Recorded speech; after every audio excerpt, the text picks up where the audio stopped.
la fan expérience, tu as la billetterie, mais tu as tout ce qui est à côté. Tu vois, tu parlais de la bière, bah, la La buvette, buvette. etc. Hmm. C'est, c'est qu'est-ce que tu mets à côté qui pourrait augmenter le panier moyen de ton utilisateur.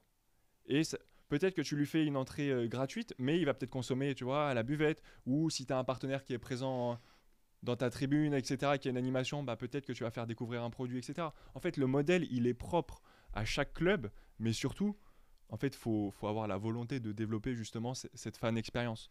Ça veut dire qu'aujourd'hui, un match de football, peu importe la division et j'ai envie de dire le championnat aussi, c'est plutôt une perte d'argent. Parce que, notamment, quand tu rentres dans des gros clubs, bah, tu as toute la sécurité à payer, que ce soit les stadiers, que ce soit tout ce qui va être hospitalité. Donc, en fait, c'est à toi de créer un modèle économique, donc à côté, d'essayer de créer des événements en plus de tes matchs. Et que le sportif, ça soit juste un plus. Et aujourd'hui, et ça, on l'a étudié notamment au Craft 2S avec Patrice Ribaton, c'est que les clubs, le modèle économique ne doit pas que se reposer sur le sportif. C'est-à-dire que si tu te dis, bah, je vais faire de l'argent parce que mon équipe, elle performe, c'est bien, ça aide. Mais qu'est-ce que tu crées à côté si ton équipe, elle est plus performante? Donc, à toi de créer des événements, etc. Et on va reparler de Tonser, par exemple. Nous, donc moi, j'ai travaillé aussi au GPSO. On ne l'a pas encore évoqué, mais ça aussi, c'est une très très belle expérience de ma part, le GPSO 92 ici. Donc, pour ceux qui ne connaissent pas, c'est un club 100% féminin de football, basé à Issy-les-Moulineaux. J'étais chargé événementiel dans ce club-là la deuxième année, sinon j'avais commencé bénévole avec eux. Et la deuxième année, donc j'étais en service civique avec eux sur la partie événementielle. Donc j'ai travaillé 9 mois. Et donc à cette époque-là, je travaillais aussi pour Tonser, bah, je filmais les matchs de temps en temps les week-ends. Et je me suis dit, bah, on va faire le lien entre Tonser et le GPSO. Et donc tu vois, tu organises un événement en dehors de tes résultats sportifs à toi.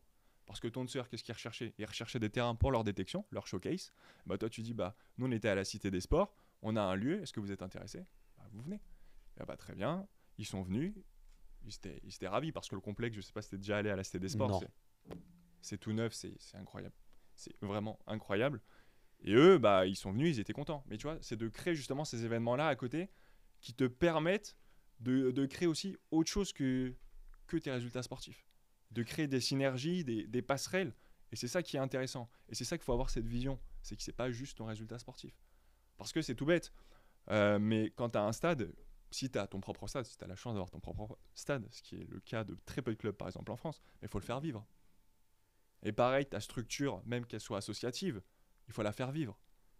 Alors il faut des moyens humains, parce qu'il faut forcément du monde tu vois, pour ces événements-là, mais il faut aussi avoir des idées et de se dire d'être à l'écoute de son partenaire ou de son potentiel partenaire. Et moi, quand j'avais été donc à Carrière sous Poissy pour Tonser, bah, là ils étaient sur ce terrain-là, mais je leur ai dit est-ce que vous serez intéressés pour la Cité des Sports? Bah oui, pourquoi pas, on va aller faire une visite. Très bien. On a fait une visite, donc tu leur montres, ça répond à peu près à leurs critères. Et après, toi, jour d'événement, à toi de mettre un standing pour qu'il reste en fait. Et c'était très simple. Hein. Moi, j'avais. Donc, à l'époque, j'étais en deuxième année à la Win Sport School. Donc, j'ai mobilisé quelques camarades de ma promo pour faire des missions professionnelles avec nous dans cet événement-là. Et je leur ai dit c'est très simple. On sera tous en costume. On sera tous en costume le jour de l'événement. On est arrivé, donc tout le monde était en costume, que ce soit la sécurité, l'hospitalité ou autre, on était tous en costume. Et là, quand ton sœur est arrivé, ils nous ont dit C'est de sûr. ouais, ça c'est la sécurité, ça c'est l'hospitalité. Bah, ils étaient impressionnés. On est bien. Mais on a dit, mais en fait, c'est un honneur pour nous de vous recevoir. C'est un honneur et par contre, on va mettre la barre haute. Parce que il faut que justement, il y a quand même des recruteurs hein, qui viennent. Donc, tu as différents clubs professionnels qui sont présents.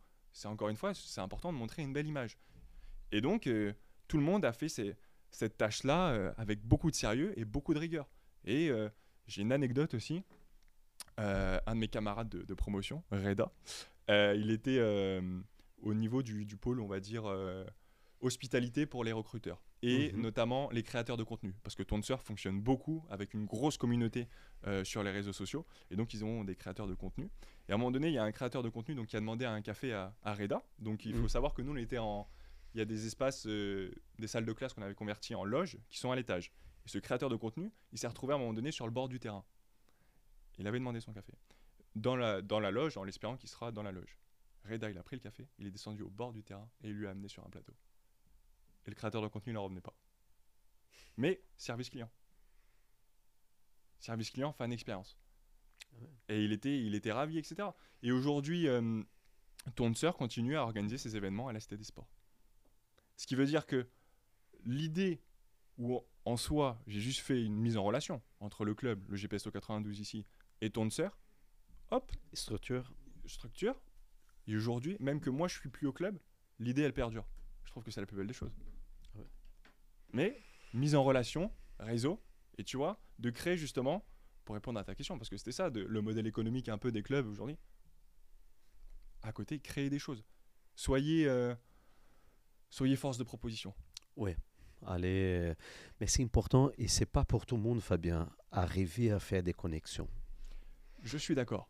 C'est Mais pas pour tout le monde. je suis d'accord. Mais, par exemple, jour de match encore au GPSO, il fallait qu'on anime un peu ces tribunes. Parce que, bah voilà, aujourd'hui, le football féminin, c'est un fait. Tu as peu de personnes qui se déplacent dans les stades. C'est factuel. Toi, mis de la musique. J'ai mis de la musique, mais surtout, j'ai créé une animation à la mi-temps. Ça veut dire que j'ai fait venir des cheerleaders. Donc des pop-up girls, etc. Ambiance américaine. Entrée des joueuses, une haie d'honneur avec une ambiance. Mi-temps, un show avec des cheerleaders. Tu sais, pendant une période, avant ces projets de podcast, et même pendant, là j'ai arrêté, j'ai bossé à niveau marketing, communication pour 2 clubs de foot, associations, dans nos coins, chez nous. Et j'ai toujours insisté sur ça. Vous avez dans la ville des associations dites danse et la musique. Mais amener ces personnes au stade, mais on n'a jamais écouté. Je sais, j'en avais entendu parler de ton projet par Naufal, Ouais. qui est, Étudiant ici. étudiant ici. Et au que Crap j'ai eu 2S. le plaisir, un coucou à lui, je ne sais pas si je vais croiser lui aujourd'hui, mais hier, quand je suis arrivé avec la bagnole, plein de choses, boum, j'ouvre la porte, il est là, lui, je dis, qu'est-ce que tu fous ici? Et Naufal, il m'avait parlé donc de ce projet-là, d'Arena Podcast, mais également aussi avec les différents clubs, ce que vous vouliez mettre en place, les idées. Ouais.